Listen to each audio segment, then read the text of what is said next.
Hello everyone. Welcome for today's webinar. We will soon start the webinar, just giving people enough time to join the line. Stay tuned.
Well, it's shortly after the hour. We will soon start the webinar.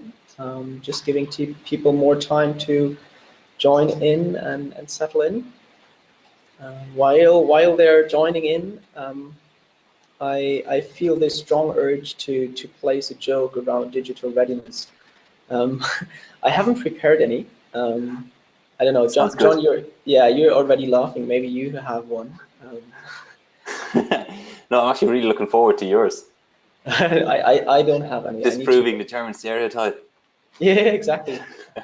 keeping the mind agile and flexible. A robot, an elf, and a wizard go into a bar or something like that. Yeah, the line is filling in. As you see, I am clearly a digital ready native, and yeah, am perfectly able to share my screen and webcam as the two panelists and the two guests that I have. Yeah.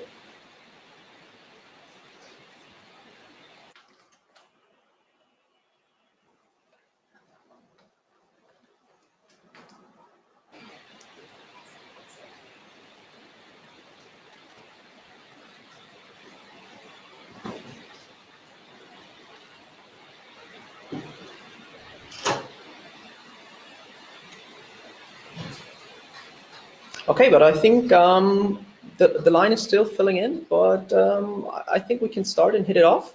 So officially again, hi everyone, welcome to today's webinar on digital transformation. Does talent assessment need a change?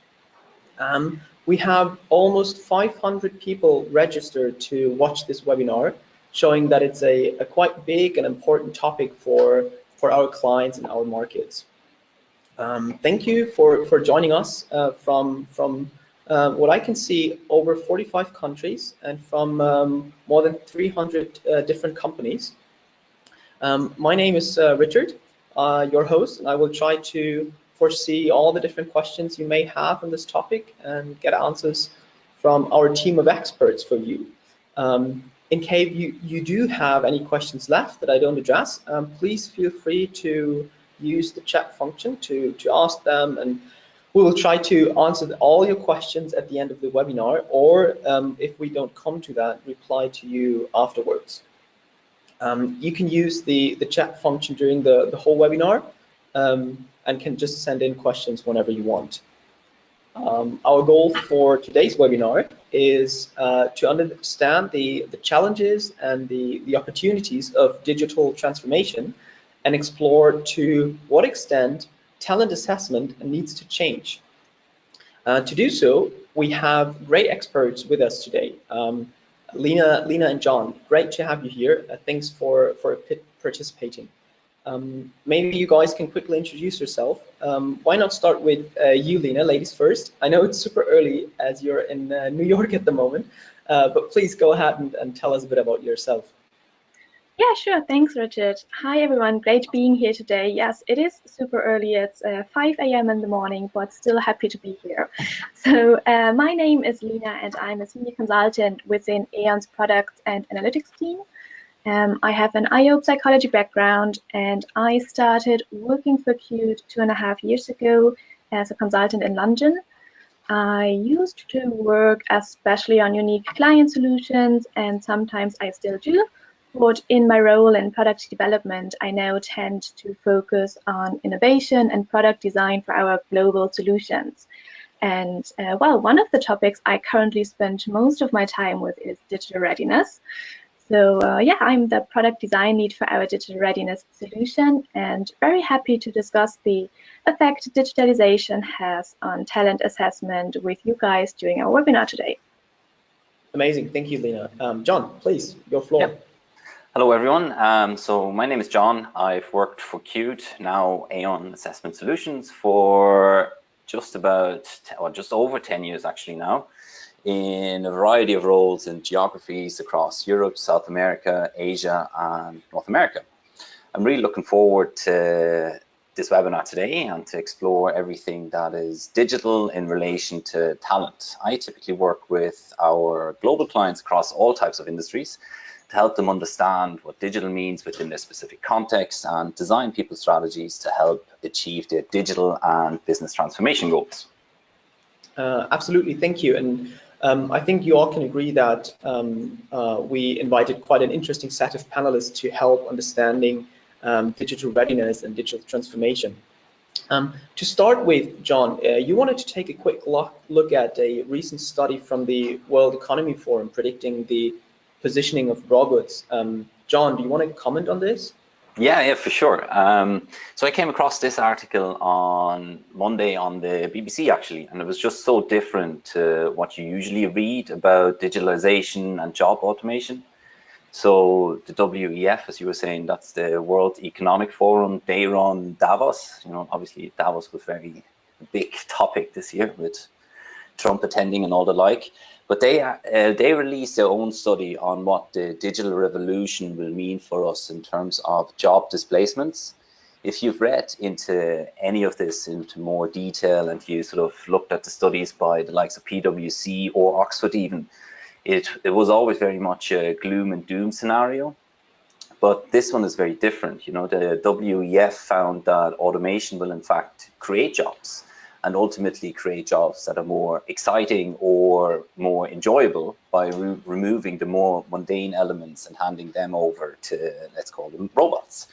So this article put a really positive spin on it, and I thought that this is actually a good message for us to keep in mind as we take a deeper dive into the topic of this webinar. Yes, agree, and I think that's a great and positive start onto this topic. Because I know we all are aware of the changes in the work environment. New technologies change the way we work. But how does this impact, then again, talent assessment? What do we need to be ready for the digital future? We will look at this topic from very different angles and trying to get a good understanding of digital readiness and an idea of what we can do to prepare for the future world of work. But let's start very simple and that set the scene. Lena, I know that there are quite a lot of buzzwords out there. Do you mind helping us sorting them? What is digital readiness? What is digital revolution? And then what is digital transformation? Yeah, sure. Thanks, Richard. So digital revolution, maybe let's start with that. We use the term digital revolution to basically describe the time we are currently in. So, the phase of entering the digital age. And the digital world of work, it confronts us with lots of new challenges. Advancement in technology, change the work environment, and well, what we now need to do is, we need to change the way how we work. We need to adjust our processes, our structures, and we need to do this quite fast because, this the thing with the revolutions, right? Like no one gives you years and years to slowly adjust, because things change overnight.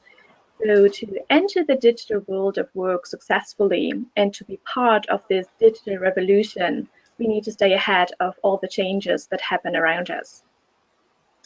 Then in digital readiness, being digitally ready means being ready for this world that is shaped by ever-innovating technologies. That it means being prepared to work in an environment of constant change. So we use this term usually to describe whether a person or an organization is ready to successfully navigate through a digital environment. So does a person have the right skills and competence to adapt to the digital environment? It's not so much about skills to use like specific tools or technology, but about the potential, the willingness and ability to learn and seek new developmental opportunities. And the openness to try new things. And well, as the future is less and less predictable, and new jobs have been created, much more will be invented. We need to meet new ways of working. We need to become very flexible and adaptable, and very often skills really haven't yet been defined for all the new jobs that come up. So yeah, digital readiness is all about the potential willingness to adapt to this new environment. And then you mentioned digital transformation as well. So I think this usually is used to describe the process to transform into those new structures, into new ways of working. So it's about processes that support flexibility, agility, and innovation. Like all of those things require new structures, like cultural and process changes. So like we need to train our employees, and they need to be ready to deal with the challenges of the digital world of work. And they need to have a surrounding that supports this. So this is then like the digital transformation where we come into those new processes.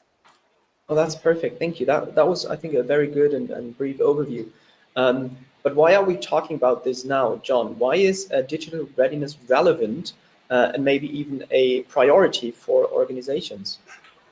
Yeah, as Lena was just saying, we're living in an age of digital disruption. We're witnessing changes in the way we work, the skills we need, and how we need to compete in what is best described as an ever-changing marketplace. There are so many competing forces driving this. Globalization is one, but also consider industry convergence, where we have innovative and disruptive tech players entering more traditional industries. Think fintech and financial services. I think it was in the news last week where we had Wirecard replace the more traditional German bank, the Commerzbank, on the DAX. So we know that digital transformation is of strategic importance to organizations already. Just look at the numbers on this slide here. 87% of companies think that it's that digital transformation is a transformative, competitive opportunity, and 27% actually rate it as a matter of survival. Yeah, absolutely agree. And maybe you can provide an example of an organization who utilizes the opportunity that digital transformation presents to then drive change in its business model. Yeah, so this is probably my favorite. So this company, Encyclopedia Britannica. I'm just going to call it Britannica. Encyclopedia is a tricky word, but I think most of us know it. At least the somewhat older people amongst us. It used to be the world's #1 reference source for hundreds of years, and the books were sold largely door to door by traveling salesmen.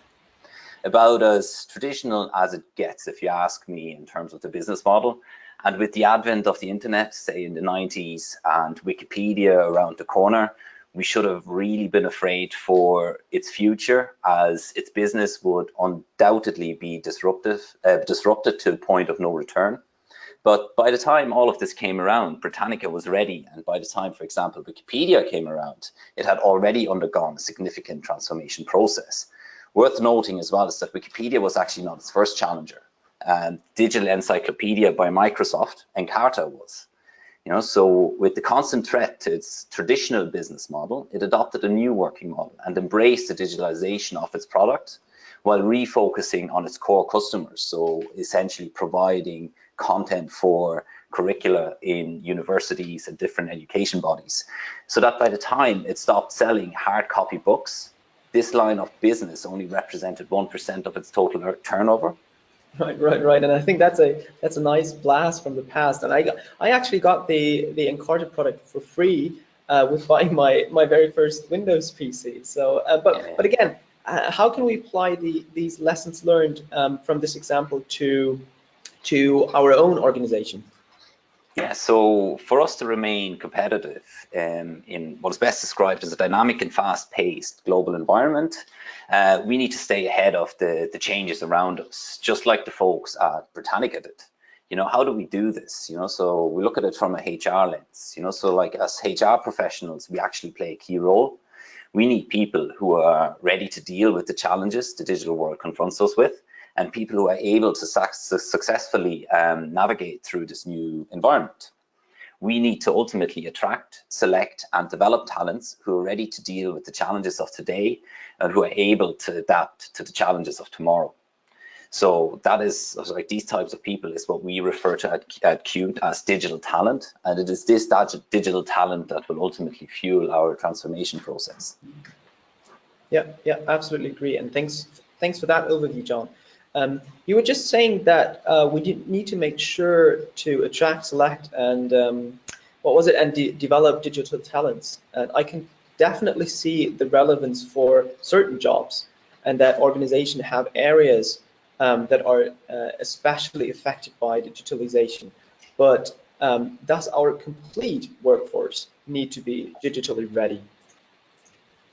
In a way, yes, but there are certainly differences in what digitally ready means for a specific organization, industry, or job. We're all working in a digital world of work. We're all using technologies. Just think about the convenience of catching an Uber to your next client meeting, paying a bill online, or cashing a check using your phone.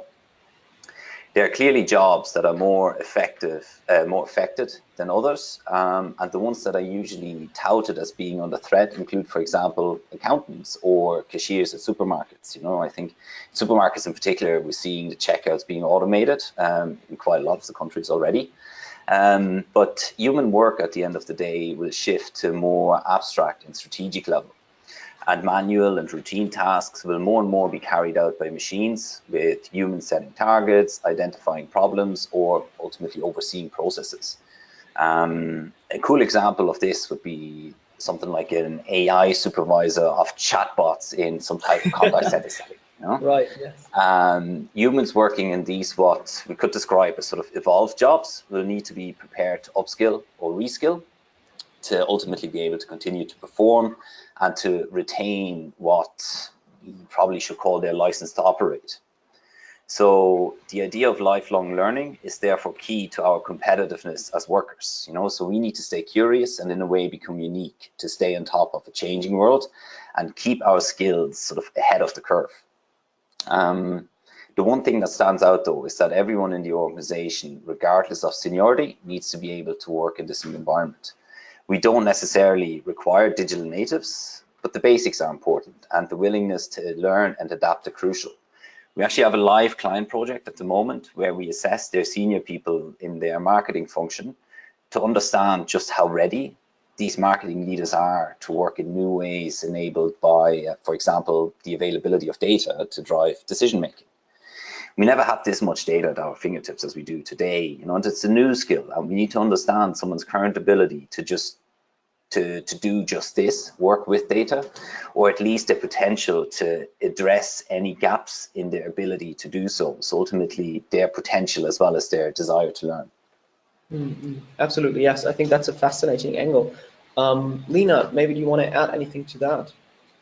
Sure, yeah, well, I agree to everything John just mentioned. There are, jobs that are typically easier for machines to take over than others, but in a way, all jobs are affected. And even if you're an artist, you never know who you might be competing against.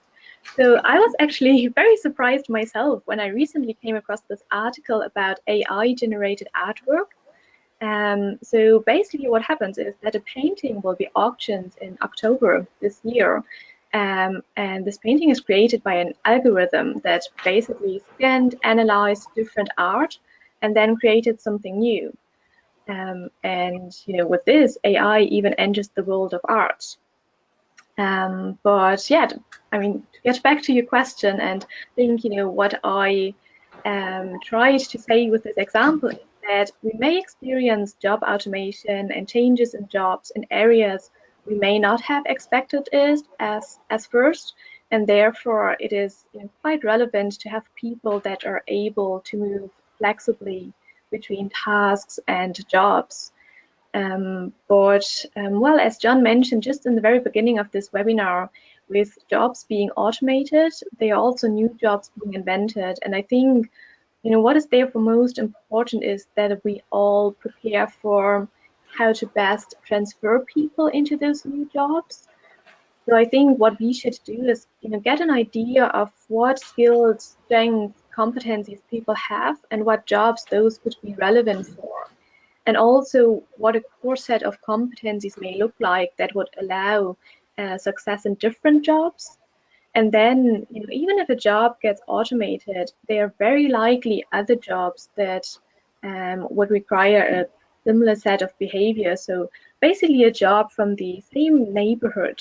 And we could move this person into this new role quite easily then. Right, okay, so let me pick this up then. When we are talking about transformation and that we need to make sure to have a digitally ready workforce, now getting specific, what are competencies that we actually talking about? Lena, what is the core set of competencies needed in tomorrow's workplace? Yes, very good. So yeah, I think based on what we have talked about so far, what I'm about to say is not surprising. So learnability, agility, and curiosity are definitely most relevant for success in the digital world of work. And this is why we have defined them as core competencies in our digital readiness model. You can see that on the slide as well. So yeah, I think without the willingness and ability to learn and seek new developmental opportunities, or to flexibly adapt to changing environments, being willing to try new things, people will simply not feel very comfortable in the digital age and in the digital world of work, and will therefore most likely not perform too well. But then there are also a few other competencies we should not forget, and those will complete the skill set needed. So we are looking at supplemental competencies like handling data, virtual collaboration, strategic solutioning, just to name a few there. These may vary according to the job in question. Okay. Well, some of the behaviors you just described do sound familiar to me, coming from the HR business. John, are we talking about a complete new set of competencies, or are these something like old favorites? Yeah, it's a good point, Richard. We're not necessarily talking about completely new behaviors or competencies, maybe more about new versions of established competencies. So the focus and relevance may have shifted. And a few years back, we would have had clearer career paths, traditional jobs you could train for, specific steps in your education to get to a certain step in your career, but with new jobs being invented, this idea of career paths are becoming more and more murky, or is becoming more and more murky. And organizations need to hire more and more for core skills instead of hiring for a specific task. So Lena already mentioned this idea of job neighborhoods, transition paths, and the like. And I think we'll see more and more of that, where people move around within an organization around a cluster of closely linked jobs defined by similar competencies across these types of jobs, aligned to the model here, of course. Yeah, right. But that's that's good news. I'm glad to hear that behaviors I got used to in the past are somewhat still relevant for business success. Well, Lena, back to you. Is it fair to say that we need to combine behaviors in a different way, or that we need to weight them differently? Yes, yeah, very good question. Yeah, I guess we can say that. Behaviors like flexibility or learning, they have always been relevant for success. However, they may not have been as crucial in a stable environment as they are now.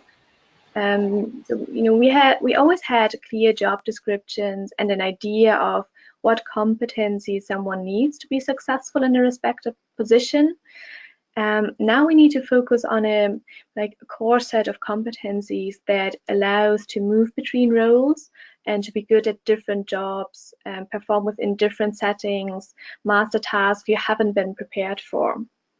So yeah, I think the weighting is crucial now, and yeah, it's a bit of a different combination. Okay, but does talent assessment therefore need to change? Can't we just simply continue what worked well in the past? Okay. Yeah, sorry, so I think, John, go ahead. yeah, I think the question's for me here. So I think an easy way to think about this is to consider if we still have the same KPIs for our jobs.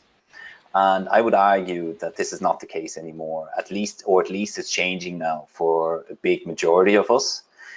Therefore, with changed requirements, the definition of what does a talent look like changes as well. So we can certainly learn from what worked well in the past, but we need to adapt our talent assessment to the constant changes of the environment we're operating in and our new and updated definition of talent. So think back to the model we were just discussing. We should also remember that the world of assessment itself is constantly changing and evolving. So new technologies allow for new types of assessments that get ever more advanced. Think about AI-driven assessments, for example. Everything nowadays is mobile, and we place an ever greater emphasis on candidate experience, or this idea of, the candidate ultimately is also your customer. So yes, it is changing. Right. And I have to say, I really think that all those new developments, new technologies, AI, machine and deep learning bring great opportunities as long as you're prepared and know how to cope. So John, again, where to begin there? Like what's the starting point? Yeah, so this depends really on where you already are. The state of your industry, the digital forces affecting your day-to-day business. Think about, I mentioned industry convergence already. So think about industry convergence. Is there sort of like, are you already competing with certain of the larger tech players? Are they trying to enter your industry, etc.? But in general, it's best to start with getting an understanding of the different areas you need to prepare in or to be digitally ready in. So, for example, your talent selection or development strategy, or even the wider topic of transformation. Our matrix here, so this summarizes it quite well.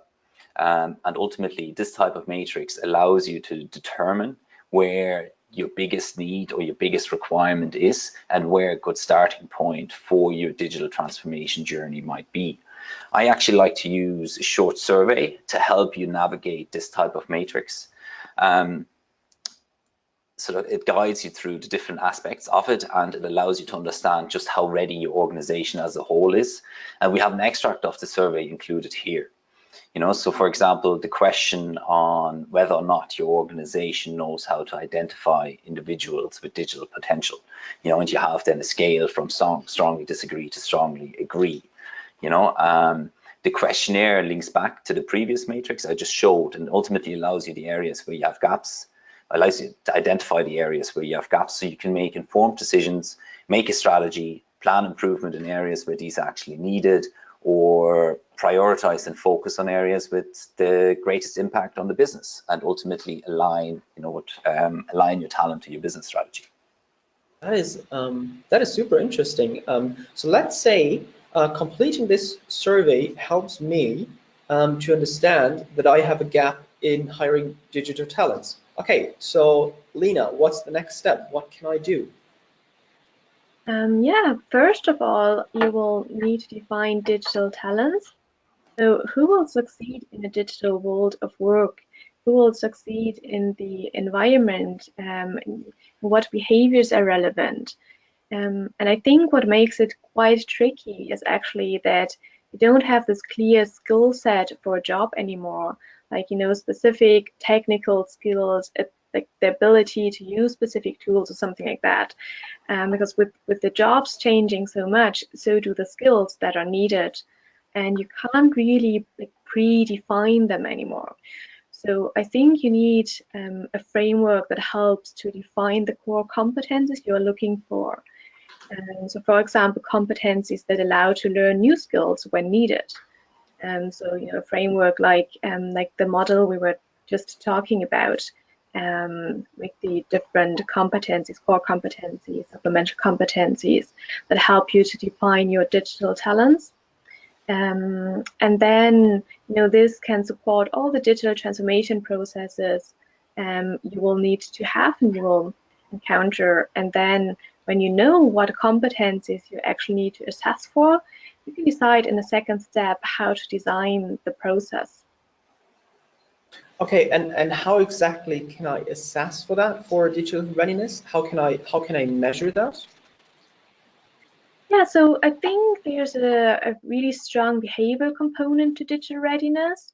So it's about, does the person like variety and change? Does the person seek challenging developmental opportunities? All of those behaviors that are relevant for digital readiness. But then there's also an ability component. So it would be good to understand how well a person can, for example, connect different ideas, understand, solve problems, navigate through complexity, is able to reason properly, like all those things that have an ability component to it. So yeah, I think we are looking at the strong behavioral component and then general intellectual abilities. Okay, I think that's a great overview. Thank you. John, anything you want to add to that? Yes, I think when assessing for digital readiness, you always have to specify the target group as well. So are you assessing a broader group of people, for example, a department, to get a high level indication of their digital readiness, or are you assessing a leader, or are you looking at more specialized roles, so for example, cybersecurity type roles? Across all target groups, we want to assess for potential as well as the behavioral component as outlined by Lena. But based on the target group, you need to consider other assessment options as well. Think about your requirement for a software developer who can code in Python.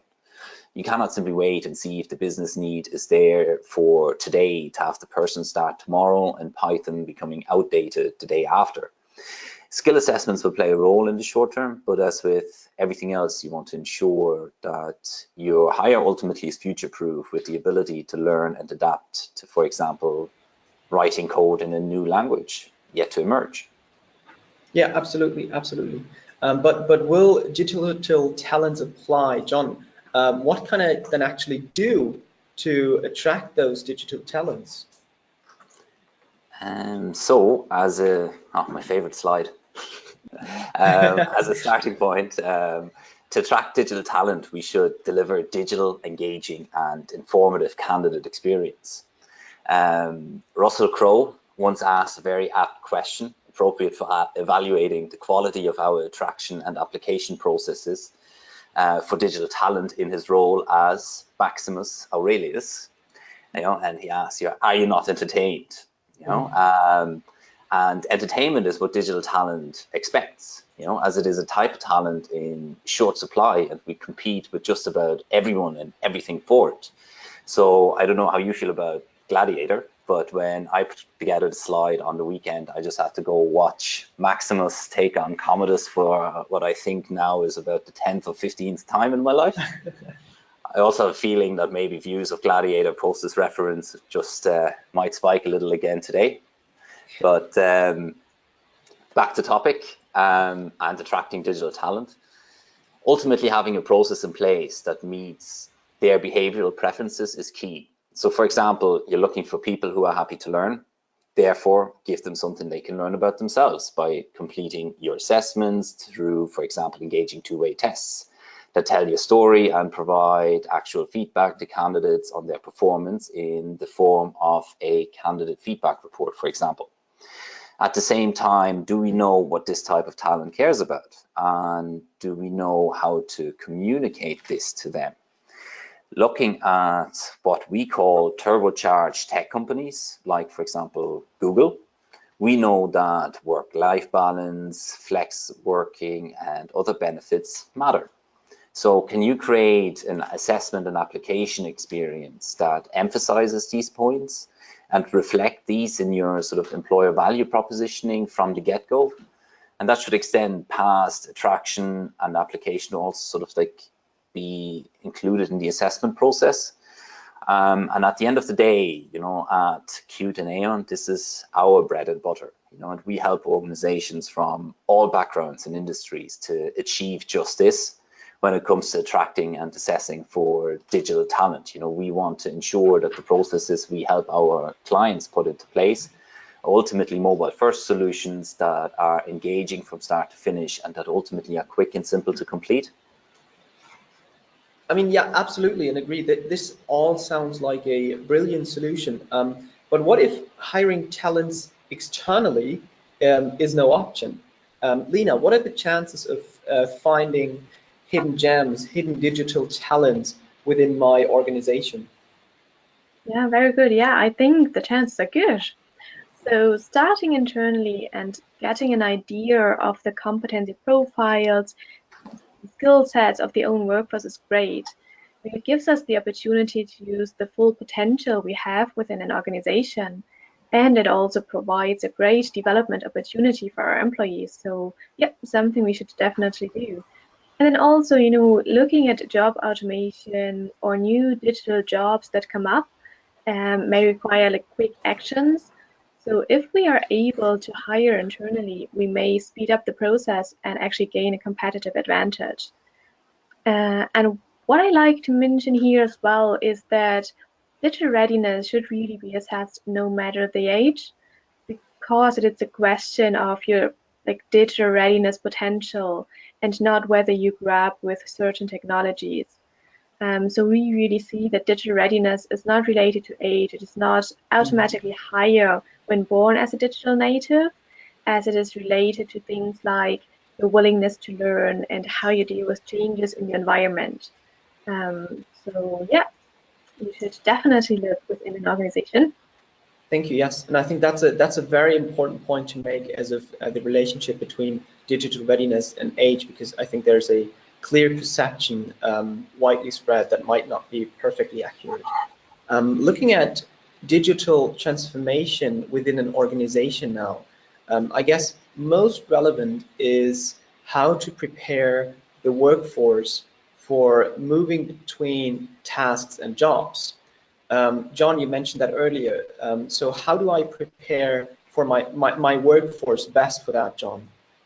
Yeah, so you're right. You know, so I touched upon this just a minute ago. You know, but there's a responsibility for HR. So for us as HR professionals, as we are changing the mindset across an organization and ultimately how people work. So as HR professionals, it is up to us to ensure the transition from one way of working to another is a smooth one, and ultimately to leverage our main resource, people, to the best possible effect. So there's a good example from one of our clients. So it's a global bank, and they recently transitioned their technology group from working in a waterfall project management methodology to working in an agile setting. So I'm sure not everyone is familiar with agile and waterfall, so I'll try to put this into context. So this technology group moved from having clear hierarchies with clear responsibilities and set in stone timelines for delivery of a final product to having fluid hierarchies with ever-changing responsibilities and an iterative delivery schedule. In short, it's a really big transition for any organization.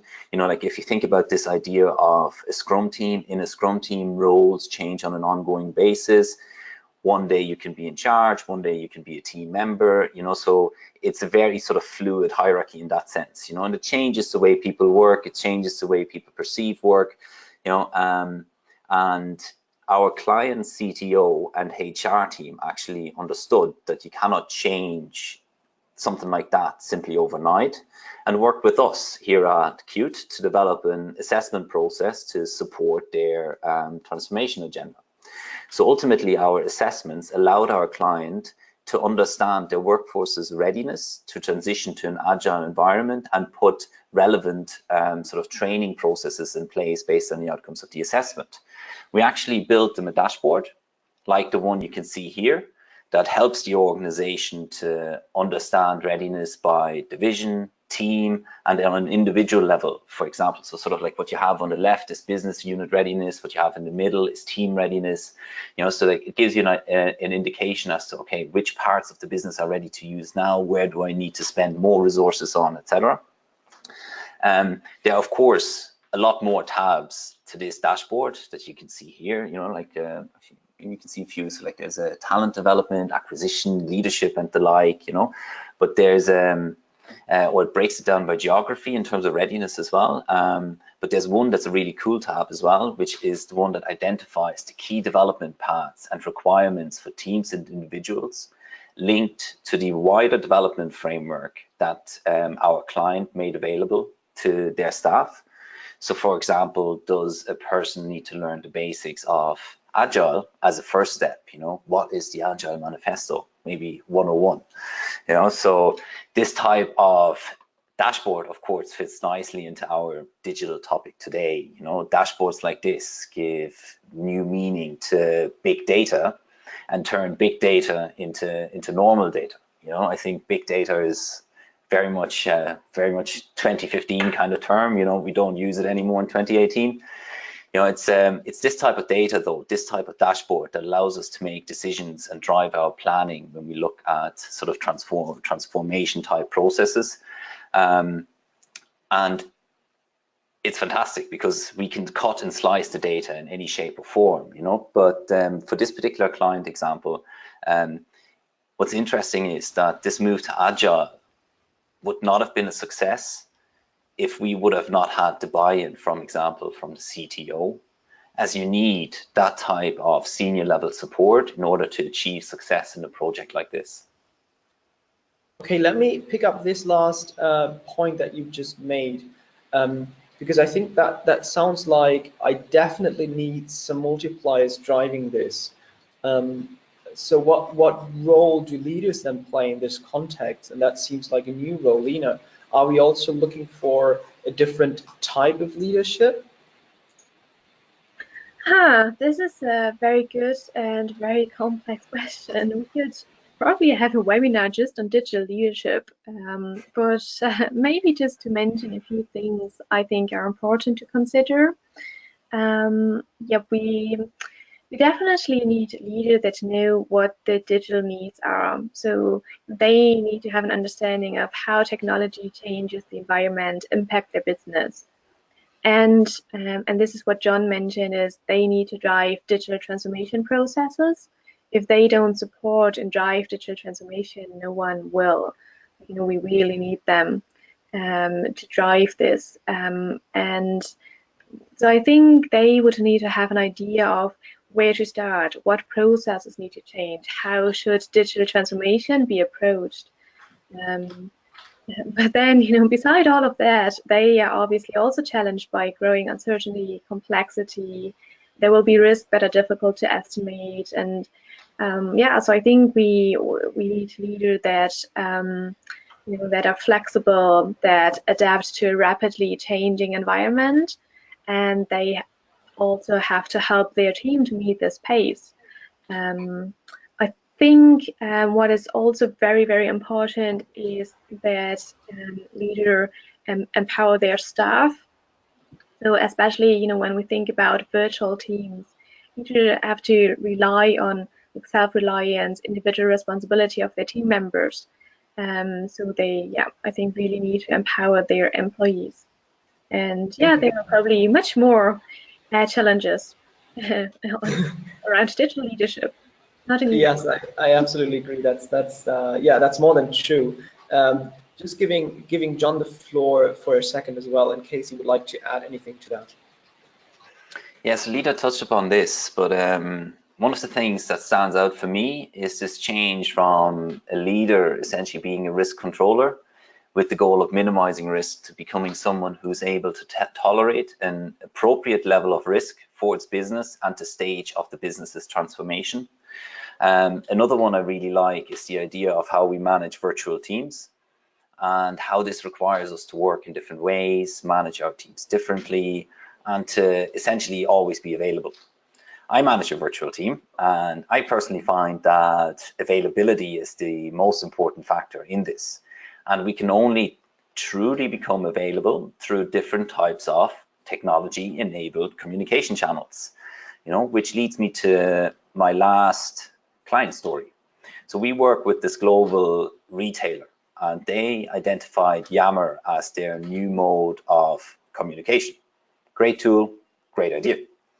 But what was interesting was that only in those departments where the department head championed and adopted Yammer as his or her primary tool of communication did this actually take off.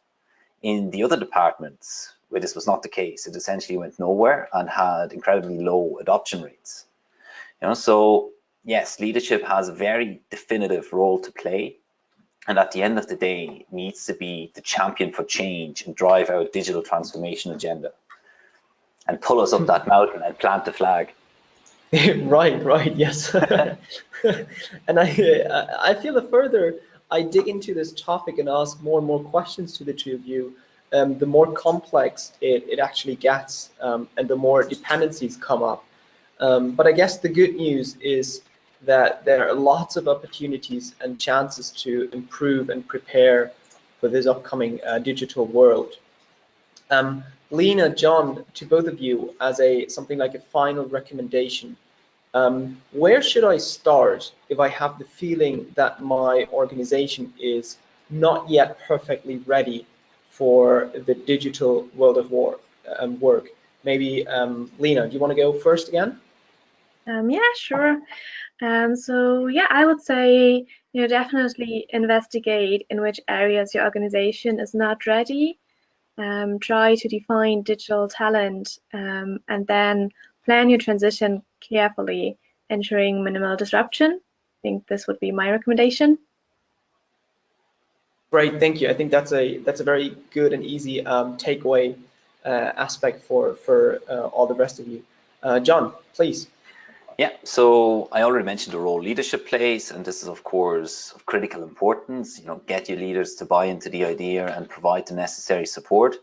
It doesn't of course stop there, and we need to ensure that our workforce is not afraid of what technology brings, and that's actually a really, really important one, this idea of fear of technology. It was all gloom and doom in the news when it came to job automation until this new study by the World Economic Forum we touched upon first in this webinar. We need to utilize this type of storyline to put our digital transformation agenda into the correct context of enabling our workforce to become more productive and the opportunity to become upskilled.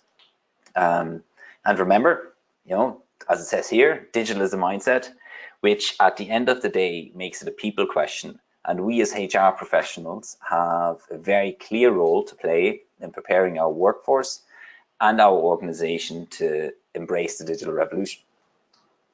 Thank you. I think that as well was a great statement and good starting point to work with and to go from.